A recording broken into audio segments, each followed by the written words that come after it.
Good afternoon, YouTubies. How's your world? Oh, Steve's world's getting a little better, I think. Getting over this creeping crud I had. Wow. And this tree's helped me out a lot because I've been clipping, I don't know if you can see it here, I've been clipping off branches off of this and getting a pretty good handful of leaves.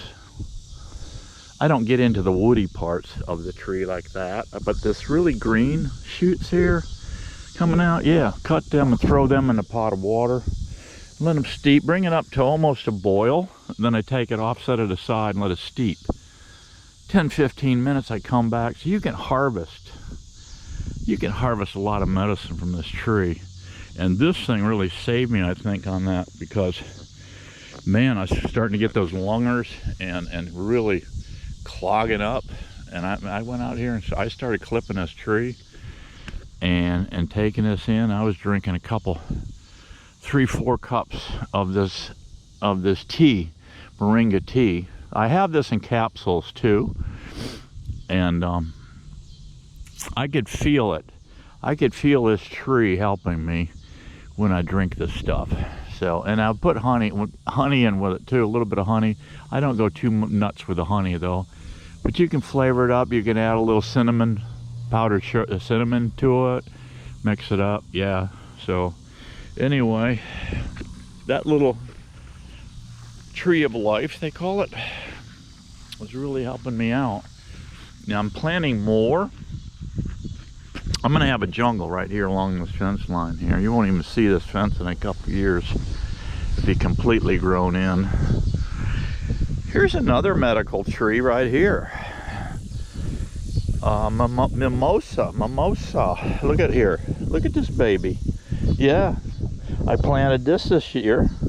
Look how fast this thing has grown up. I've got 1, 2, 3. This little guy here, for some reason, he's not looking too swifty. But anyway, these two guys are looking nice.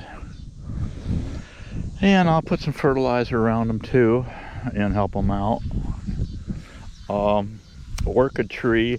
I got some cuttings from Hippie John, and I put in cuttings, but they don't look like they're gonna make it. They look pretty bad. But here's more moringa I grew from seed. I started them in my little you know, with toilet paper rolls. You can see the toilet paper roll down there. There's one there. There's one here. There's a candelabra. Here's a candelabra. There's another one. They don't look too swift though. Here's another moringa right here. These things grow fast, really fast. I think I put one over here. I did, right here. It's kind of in this canopy, shaded canopy, dapple light. I think it'll do fine over here, but that's it right there. Yeah. So anyway, so to give you an update of what old Steve-O's up to. Let's go back and see what the bees are up to. All right, guys, what's going on here with this little feeding station here? Absolutely nothing. Absolutely nothing. 2 weeks ago, 2.5 weeks ago, this thing would be a swarm of bees. This thing's been sitting here, guys, for 4 days now. There's not a bee wants it. They do not want it, and I'll show you why. Let's go in here to the swamp and I'll show you.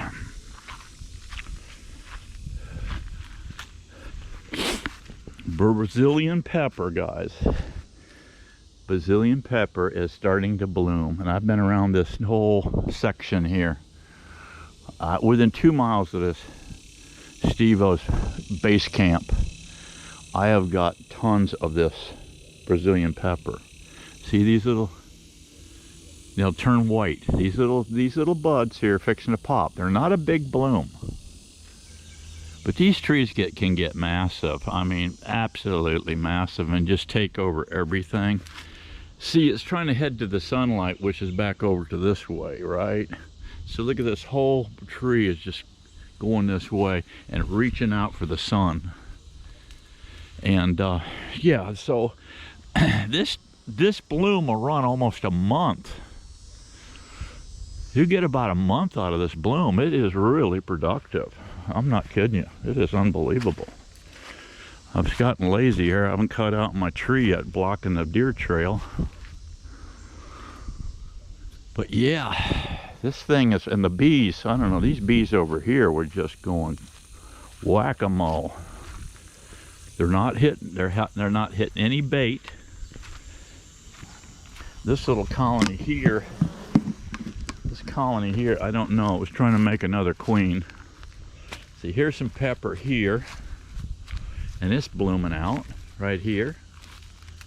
I don't see any bees on it, but you can see the bloom here. Let's get up close on that bloom right there. It's got a little yellow flower set in the center, but it's a very small bloom. It is absolutely incredible how much nectar you can get out of this. Now, if I was south of the Skyway Bridge, which is about an hour and a half south of me, that's where I used to go back in the day to harvest this. See, this one's blooming too. These things volunteer, just pop up volunteer, and I have to cut them back. Our little experiment here with our tree here, we had that high wind and this snapped off. So that's a failure. I got to take that apart, get that out of there. Matter of fact, there's the branch that we were going to try to harvest for a tree. I've done one here, and I think it's taken off. I need to dig down and see.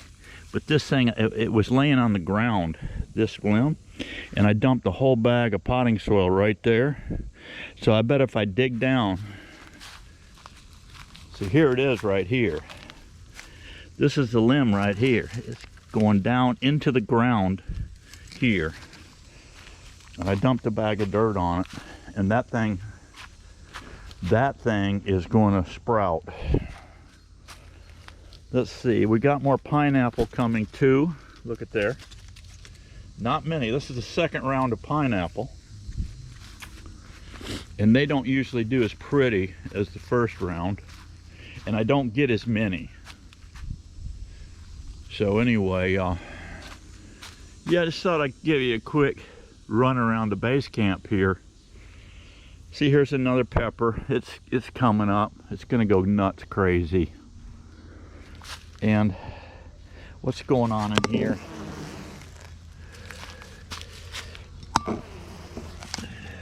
Some hives are better than others, but this,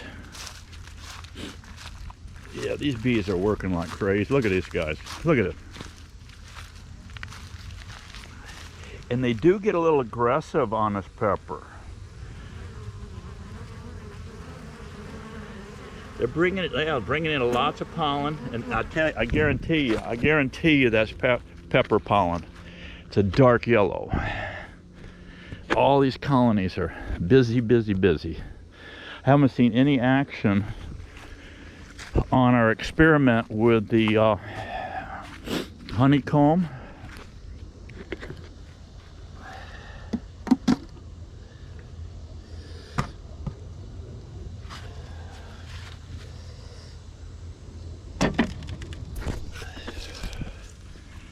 I put a feeder on here, another bottle. They are feeding on that, force feeding them.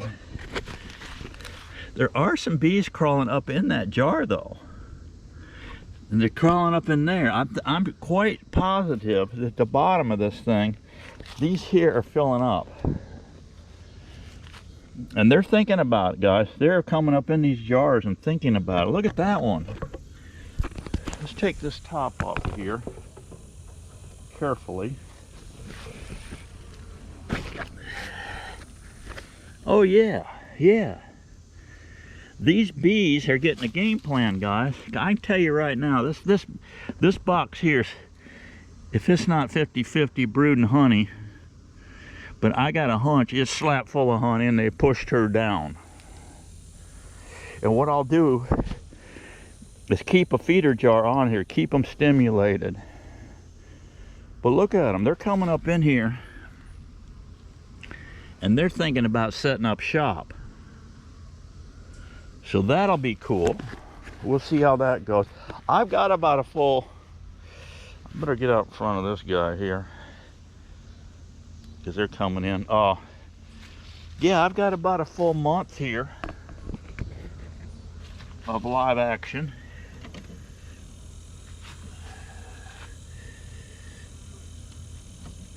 So I'm going to put this on because they don't like that. They don't like that daylight coming in there.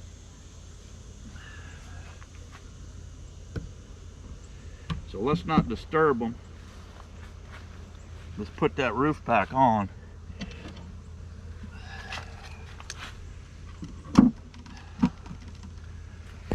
There, got that roof back on there. I'll keep you posted on that so you can see how that's going. All right, we got another project in the swamp here. Look at the friggin' limb rats, guys, on my bait pile here. 1, 2, 3, 4. There's one back there, 5 on that tree. Let's walk in real easy. Oh, they said, oh, Steve-O's coming. He's dangerous. We got to get out of here. They ought to be tame enough to hand feed by now, as much corn as I've dumped here. See, there's no acorns yet, guys, on the ground. Normally there's acorns dropping by now, so it's a weird. I really haven't studied the oak trees that much yet, but I don't think there's any any acorns on the ground yet. That's the tree. Look at the limb rats are running everywhere. That's the tree right there, that big pine that I wanted to get up into. Actually, I bought a saddle. I've dropped about, I don't know, about $300 worth of hunting gear, and I haven't even used it. It's a saddle, and I practiced with it. Kind of like the concept, but Miss Daisy was looking over my shoulder as to what I was doing, and she says, "Whoa, time out, old man." I said, "What do you mean, old man?" She said, "You think you're 14 years old. Every time I turn around, you're doing something stupid," she says. I said, "Hell, I'm only 74. She said, "You're an old man. Face it, face the facts. You are not crawling up in a tree hanging off of some baby diaper and saddle crap diaper." She said, "Are you kidding me?" She got on my ass, guys. She got on my ass. I said, it's gonna be safe the way I'm doing it. She said, "Oh crap, bull crap. You are not doing that." So I got scolded. And you know something, guys? I think if it wasn't for women, we'd all be dead, you know? They keep us out of more trouble.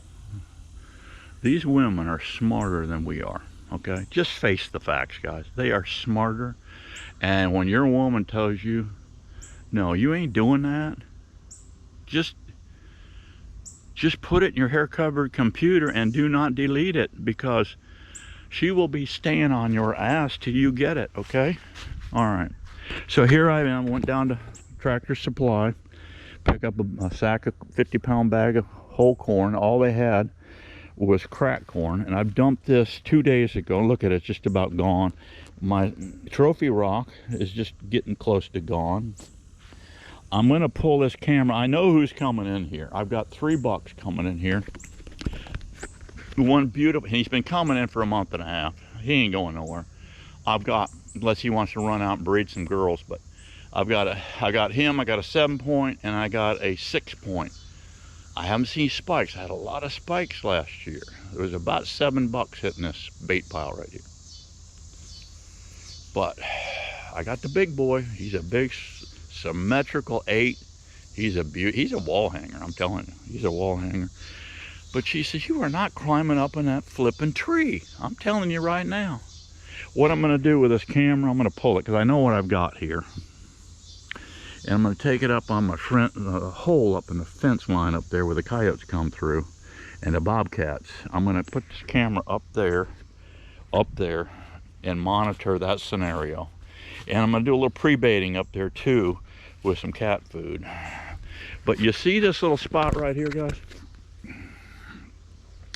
That's a perfect spot right here for a pop-up blind.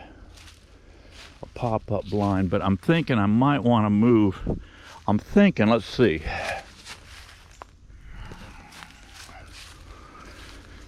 I'm thinking I might want to move this beehive stand maybe over there and then set this. I have a pop-up blind I think would be really cool right here, and I'd have a nice, what, 30-yard shot here.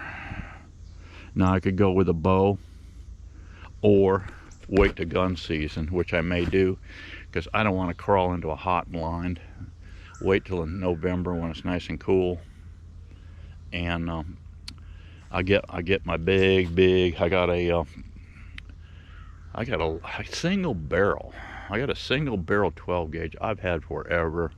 I've knocked down more pigs. I've knocked down deer and hogs with that thing at 60, 70 yards with #1 buck in that thing. So I'm thinking that would be a great spot right there to harvest a deer, and it'd be back a little bit. I could put it in that spot there, but it's so close to the bait pile, it's ridiculous. And I think I'd be doing better over here. I've got a 30-30 also. I got a 30-30. My grandfather was his. I've got it also, so I could go with that too. So that's just a quickie update of what Steve-O's got going on here. It's kind of cool to see how this scenario goes. I just did the one hive. Just the one hive with the jars. But yeah, if I had all my bees south of the Sunshine Skyway down there where I used to be at down there, I was down there in Northport, Port Charlotte, down in that area. And then I'd pull out of there and go clear to Naples with my bees and get into Metaluca Forest down there in Naples. I have no clue what that looks like anymore. I haven't been there since the mid-70s and 80s. But I made tons of honey down there with Brazilian pepper and punk. We call it punk. It's a paper tree. It comes from Australia. It's infested in the Everglades. I think they brought it in the 1800s, but I'm not sure exactly. But that's what I have for you today. Blood pressure update is still running a little high, and I think it's because of that COVID shot. Leave a note below if you know anybody that's had issues with blood pressure. I want to hear from all you guys. So ask around. Steve-O wants to know. Steve-O wants to know. There's not a damn thing I can do about it legally, but for my own peace of mind, I want to know if the government has poisoned me. So you guys let me know if you've heard. Yeah, Johnny over here's got issues. Bob over here died, and he wasn't that old. He died of a heart condition. Yeah, and he had that COVID shot. So let me know, because I need more information, and you guys can help old Steve-O out. So I'm doing everything in my power to keep a healthy lifestyle. We don't smoke, we don't drink, we don't, we exercise daily. I didn't exercise today because I went to One Blood and checked. I was in there 2 weeks ago, and they checked my hemoglobin, and I was 13.5. They said you can't donate. You have got to be 15 plus. I said, okay, I'll see you in 2 weeks. I'd already marked the calendar, and if you do the same thing I'm doing with TRT, testosterone replacement therapy, set your calendar for every other month, okay? And that works out just about perfect for me. 1 month, I went in 2 weeks early from the date that I put in, and I was already at 17, or 16 and a half, 17. And I can donate 15 or higher. So I was at 15.7 this morning. So we dumped a pint, and we'll see what, and I know every time I do that, my pressure drops, and I'm good and golden for days. But ever since I got that COVID shot, this pressure. I've had issues with this pressure. So I am cutting back on my salt. Everybody in the world tells me, oh, salt, salt, salt, salt. But Dr. Ken Berry, if you go out and listen to him, salt the taste. He said, all this salt, low salt stuff they're telling you is nonsense. Well, I don't know. I'm still, you know, I'm still questioning. Question everything, guys. I mean, question everything, and especially Big Pharma and our government. Some critter exposed my name plant here. I don't know who did that, but I'm going to cover it back up. It's probably rabbits. I got a lot of rabbits in here, marsh rabbits. Okay, guys, that's it for today. I will see you soon. Wish me luck on my blood pressure. Listen to your Miss Daisy. Oh, by the way, next month, October 20th, Miss Daisy and I will have been hitched for 50 years. 50 years. So I've been listening to her. She's been putting up with my crap, guys, for 50, no, more than that. We went together for like 5-6 years before we even got married. See, I put her through all the paces because I said, well, if I'm going to marry her, I got to kind of put her through hell, you know? That's the way you do it, guys. You younger guys, you put your girl through hell, and if she can take all that hell, you got a winner, you know? You got a winner. I'm kidding, guys. I'm kidding. I didn't put her through much hell, but I did. I tested her quite a bit, but she also tested me, and she told me, you better get your act straight, guy, or I'm freaking gone. I said, no, you ain't going nowhere. You're gonna hook up with me. That's it. She was too good to let go, guys. Too good to let go. Anyway. Now, I was just here an hour ago, and this thing was rattle banging, this motor in this. This is a train, too. This is one of the higher end units. This thing was making some bad noises. So I had Miss Daisy call the AC people, and they're coming out between 2 and 3 today. And this thing is not making any noises now. Oh well, maybe a fire drill. I don't know. I'm going to be hit for a service call.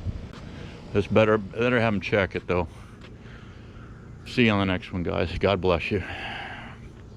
Steve-O loves you. You know that. And let me know if you guys heard anything about these COVID shots and heart issues and blood pressure issues. I want to know. See you soon. Bye-bye.